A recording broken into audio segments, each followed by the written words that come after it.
Bismillahirrahmanirrahim. Assalamualaikum warahmatullahi wabarakatuh. Alhamdulillahirrahmanirrahim. Wa bihi nasta'in wa la umuri dunya waddin. Wassalatu wassalamu ala asrofil anbiya'i wal mursalin wa ala alihi wa sahbihi ajma'in amma ba'du. Oke, kami dari kelompok 12 yang beranggotakan Alif Fatoni, kemudian Alif Fatur Rifaan dan Mbak Anissa Nur Yudianti akan membahas tentang pencegahan perkawinan anak melalui intervensi bimbingan dan konseling di sekolah. Oke, di sini ada 3, yaitu yang pertama identifikasi, yang kedua diagnostik, dan yang ketiga solusi. Oke, yang di sini saya akan menjelaskan tentang identifikasi.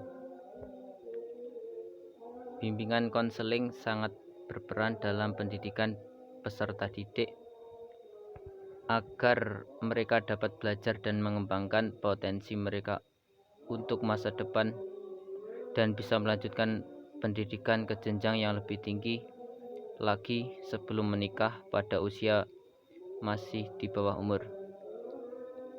Menurut Undang-Undang Perkawinan Pasal 7 Ayat 1 Undang-Undang tentang Pernikahan menegaskan bahwa pernikahan hanya diizinkan jika pihak pria sudah mencapai umur 19 tahun dan pihak wanita sudah mencapai umur 16 tahun.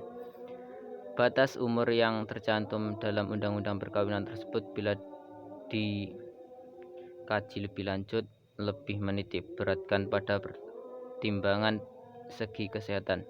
Hal itu akan jelas dapat dibaca pada penjelasan dari undang-undang tersebut, bahwa untuk menjaga kesehatan suami istri dan keturunan perlu ditetapkan batas-batas umur untuk perkawinan.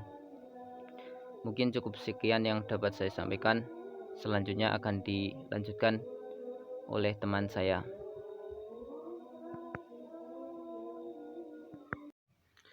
Pada kesempatan ini saya akan membahas tentang diagnostik. Bimbingan dan konseling hanya sebagai pelengkap kegiatan pendidikan. Ada sebagian orang yang berpendapat bahwa bimbingan dan konseling hanyalah pelengkap dalam pendidikan sehingga sekolah tidak perlu lagi bersusah payah menyelenggarakan pelayanan bimbingan dan konseling karena dianggap sudah implisit dalam pendidikan itu sendiri. Cukup mantapkan saja pengajaran sebagai pelaksana nyata dari pendidikan, mereka sama sekali tidak melihat arti penting bimbingan dan konseling di sekolah. Guru bimbingan dan konseling di sekolah adalah polisi sekolah. Masih banyak yang beranggapan bahwa bimbingan dan konseling adalah polisi sekolah. Hal ini disebabkan pihak sekolah sering menyerahkan sepenuhnya masalah pelanggaran kedisiplinan dan peraturan sekolah lainnya kepada guru bimbingan konseling. Bahkan banyak guru BK yang diberi wewenang sebagai eksekutor bagi siswa yang bermasalah. Selanjutnya, bimbingan dan konseling dibatasi hanya untuk siswa tertentu saja. Bimbingan dan konseling tidak hanya diperuntukkan pada siswa yang bermasalah atau siswa yang memiliki kelebihan tertentu saja. Namun bimbingan konseling harus melayani seluruh siswa. Setiap siswa berhak dan mendapatkan kesempatan pelayanan yang sama melalui berbagai bentuk pelayanan bimbingan dan konseling yang tersedia. Selanjutnya, sebab dari anak. Yang pertama yaitu faktor pendidikan, yaitu peran pendidikan anak-anak sangat mempunyai peran yang besar. Jika seorang anak putus sekolah pada usia wajib sekolah, kemudian faktor telah melakukan hubungan biologis. Ada beberapa kasus diajukannya pernikahan karena anak-anak telah melakukan hubungan biologis layaknya suami istri. Dengan kondisi seperti ini, orang tua anak perempuan cenderung segera menikahkan anaknya. Kemudian yang ketiga, hamil sebelum menikah. Jika kondisi anak perempuan itu telah dalam keadaan hamil, maka orang tua cenderung menikahkan anak-anak tersebut. Bahkan ada beberapa kasus walau pada dasarnya orang tua anak gadis ini tidak setuju dengan calon menantunya, tetapi karena kondisi kehamilan si gadis, maka dengan terpaksa orang tua akan menikahkan anak tersebut. Kemudian sebab dari luar anak. Yang pertama yaitu faktor ekonomi. Kita masih banyak menemui kasus-kasus di mana orang tua terlilit hutang yang sudah tidak mampu dibayarkan. Dan jika si orang tua yang terlilit hutang tadi mempunyai anak gadis, maka anak gadis tersebut akan diserahkan sebagai alat pembayaran karena sebagai piutang. Dan setelah anak tersebut dikawini, maka lunaslah hutang-hutang yang melilit orang tua si anak. Kemudian faktor adat dan budaya.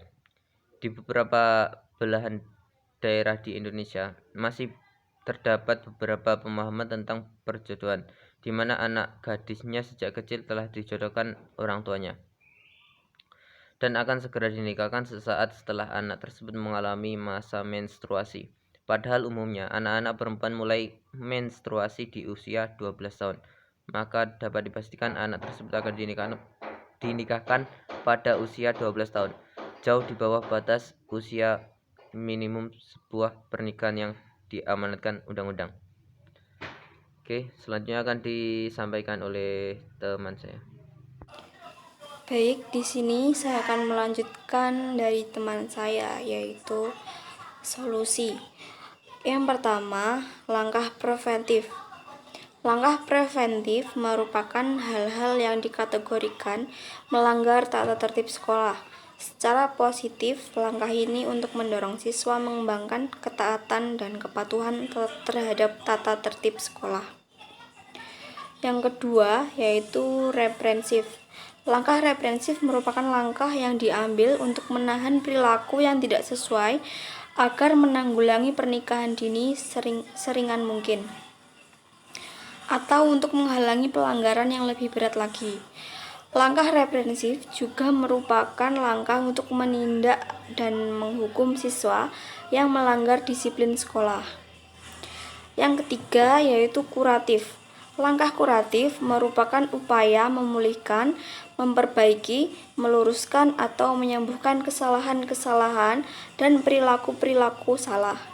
Siswa yang melanggar ketentuan sekolah dan telah diberi sanksi perlu dibina dan dibimbing oleh para pendidik.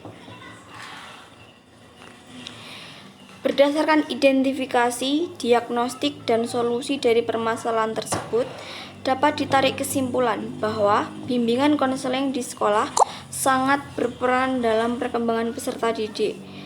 Perlunya intervensi yang terprogram dari bimbingan konseling di sekolah terkait pencegahan perkawinan anak, agar anak mempunyai dorongan yang kuat dan matang untuk menatap masa depan dengan penuh optimisme yang lebih cerah.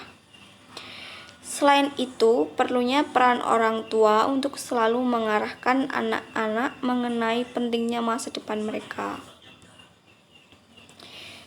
Demikian yang dapat saya sampaikan dengan kelompok saya. Ada kurang dan lebihnya, saya mohon maaf yang sebesar-besarnya. Akhir kata, wassalamualaikum warahmatullahi wabarakatuh.